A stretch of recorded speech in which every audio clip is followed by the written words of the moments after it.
Part two, real quick. So, yeah, I've only switched meds out 3 times in my life. Meanwhile, my mother has switched out my meds over 40 times. She gave me meds I wasn't prescribed on Halloween, switching them out. Oh, Zach, time for meds. Here, take these. And there would be switched out meds in that hand all the time, and that would get me sick. So, 1 out of the 3 times I switched out medicine in my life, I regret. And that's with Dan. And I had a talk with him, and I am forgiven. God, me, and Dan are all settled there. The other 2 times I don't regret, and I don't have to ask for forgiveness. Actually, somebody has to ask forgiveness from me. One of those is with my prescription. I had Vicodin at the age of 16. My mother stole the Vicodin. I saw the Vicodin go missing. So then I asked her to stop stealing my Vicodin, which she continues stealing my Vicodin. Then I told my father my mother was stealing Vicodin. My mother admitted to stealing my Vicodin and said it was only one time, so what? So then my father and mother blamed me for my mother stealing the Vicodin. Then there wasn't much Vicodin left in the bottle because my mother was taking them. So at that point, I said, "Oh my God, I'm going to need these for headaches. I'm definitely going to need these for if I have to go to school and I'm slammed on the ground. But my mother is not going to give them to me when I need them because she's going to take them all. So I got to switch them out. So I put Tylenol in my Vicodin bottle that was mine. It had my name on it. It was my medication, and I made sure to take it as it was prescribed. There wasn't much left, so it wasn't like I could get high off of it. If there was a full bottle, maybe I would take 3. At the time of 16, I wasn't like really able to do that. Plus, I was taking Tylenol ones, that those 5 milligram with Tylenol was like oxycodone or something. And they prescribed me those the time before the Vicodin, and they really upset my stomach because of the Tylenol. So I was really worried about taking more than one at this time. Like at most I could ever really take was 3. So I took them as I needed, the 5 milligram Vicodin. Boom. Meanwhile, my mother, who knows what she was doing with my prescription, the way she was taking them. There was another time where I switched out a prescription, but it was harmless. There was a prescription that was expired that was 5 milligrams of opiates and 500 milligrams of Tylenol. It was an oblong white pill. I noticed that there was Tylenol in my medicine cabinet that was from Costco that was white and oblong, that was just generic, generic Tylenol. I figured that switching those out was better than racing my mother on the bottle. I was taking those, my mother was taking them. That's another reason why I know that the Tylenol ones upset my stomach. Because the prescription of 5 milligram opiate, 500 milligram Tylenol that I was taking upset my stomach. But I also tried some expired ones, and I wasn't sure if it was because they were expired or what, but they upset my stomach. And now I know all Tylenol upsets my stomach. Really bad, actually. No matter if I eat on it or not. I've tried eating for years, drinking water, everything. Doesn't matter. Stomach can't handle it. But then again, when you have a mother poisoning you during age 7, 8, 9, whatever, or age 5, 6, 7, 8, 9, over and over and over with like full bottles of Epicac, prescription pharmaceuticals, antipsychotics, depression meds, her own prescriptions, opiates. When you have a mother drugging you with those type of prescriptions, it destroys your stomach during childhood. And if she continues doing this all the way to age 19 by lying and manipulating to doctors and trying to brainwash the child, then of course that kid is going to have problem with Tylenol in the stomach lining of his stomach, and esophagus is going to have acid reflux. Of course, you can't drink full bottles of Epicac and not have damage to your esophagus and stomach.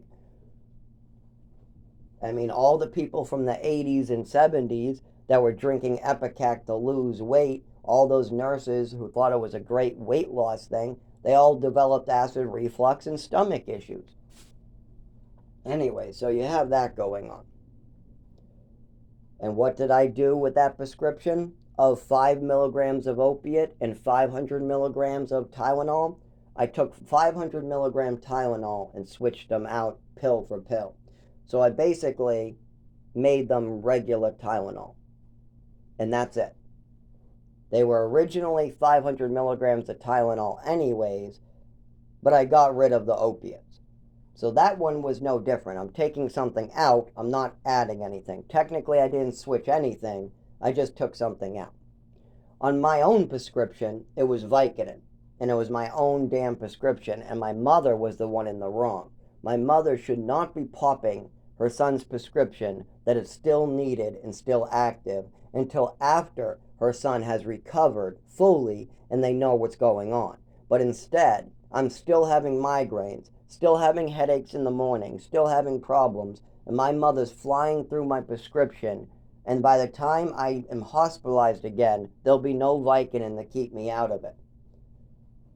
So that's on my mother, who shouldn't be taking her son's active prescriptions.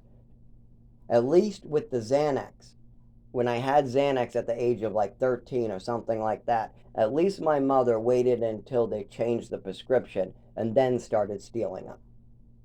That's when my mother started taking the benzos, is when the doctor switched me to another medicine. Anytime I was on a controlled substance and I was switched to another medicine, my mother would take opiates and benzos if any were included. I don't know what else she was taking, but I know that one for a fact, because I caught her red-handed on both of them, and my father did nothing. And I regret the one with Dan, but that's the only time I ever switched a prescription in my life. Meanwhile, my mother switched a prescription and got caught right in front of me a bunch of times. It's just nobody cares to listen to Zach. We used to have a saying, nobody listens to Zach, and we used to have another saying, when in doubt, just blame Zach. And you'll hear a lot of this. If you ever bring this up to my father, the two main things that you're going to hear is blaming Zach, and then you're going to hear him not listen to Zach either. Anything I tell him is going to go in one ear and out the other. Hey, remember when you saw mom do this and then this happened? It'll go in one ear and out the other. Well, how about this? And then he won't remember the last thing and the last thing. I could help my father understand this very easily. The whole family tried to help her with this. At the age of 16, I was in the kitchen and living room with his daughter, with his son-in-law, and me. We all heard my mother admit to drugging me. My mother admitted she thought it was okay to punish a child with full bottles of Ipecac. My mother admitted she thought it was okay to give a child prescriptions that they're not prescribed. And my father literally just went, what's wrong? I don't understand. What's going on? Well, we could help with that if you just believed and had faith in your daughters and sons. If you just had faith in Jesus, in your family, and you just gave us respect, then we could help and solve this. But instead, he wants his sons and daughters to suffer for his mistakes, his neglect, and his wife's choices. His second wife made choices to literally destroy the health of somebody else's child. And then my father decided to look the other way. And then as year and year of this went by, as many people tried to step in and help, they would just reject the help. I am not going to live in the woods like an animal because of somebody else's choices. I'll tell you that right now. But when I try to go to work, they tell me I got to go to the doctor because my mother and father's choices. And then when I go to the doctors tell me they can't help me because of my mother's and father's choices. Then I go to Social Security and they tell me they can't help me because of my mother's and father's choices. No matter where I go, I hear that my mother's and father's choices disqualify me from working, from the doctors giving me the diagnosis I need to go to work, from collecting Social Security, things like that, because somebody else got there first. Somebody else already applied for Social Security and already made statements on the record. Somebody else already went to the doctors. Somebody else already called me a shithead for 15 years straight. Meanwhile, what was I really doing? I won a swimming medal. Oh my fucking God. Can't you just say, good job? That's it. That's all my father and mother needed to do.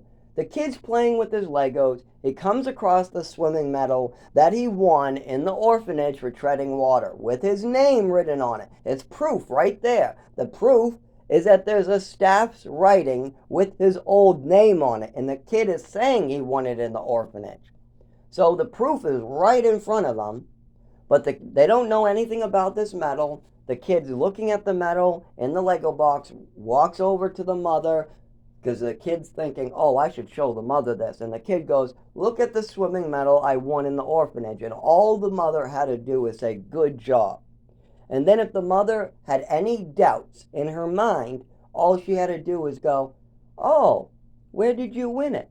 And then the kid will say, the orphanage. Oh, who gave it to you? Some staff member. Oh, what'd you do to win it? I kicked my legs real hard in the water. And you just keep on doing that. That's it. You don't take it away. If you want to take away the medal, then you need to find the original owner. You need to take responsibility for your own thoughts and not try to punish and make mistakes for other people. But see, my mother, instead, she came over, swiped the medal out of her little orphan adopted kid's hand. The kid starts crying, and she goes, you're a thief. Yes, you're a thief. You know what? You're a liar. You didn't win that in the orphanage. You're a liar. That's a black kid's medal, she says. That's a black kid's medal because he's athletic and you're not. Then on top of that, as you cry and cry some more, then she sees that your name's on the back. And it's not in your handwriting. And it's ZG, your old last name. So it must be you won it in the orphanage, right? No. Now she's going to say, no, he has attachment disorder. He needs to be medicated because he's out to get me, writing his old name on everything. Yeah, that's my delusion now. Yeah, even though the mother hasn't seen any of this. There's no Sharpie. The kid doesn't have any Sharpie. There's no other ZGs in the house.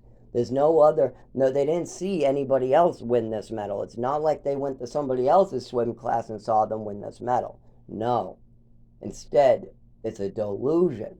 My mother was delusional, and she's going along with fantasies, hurting another person to make herself feel more secure because she thinks people are out to get her.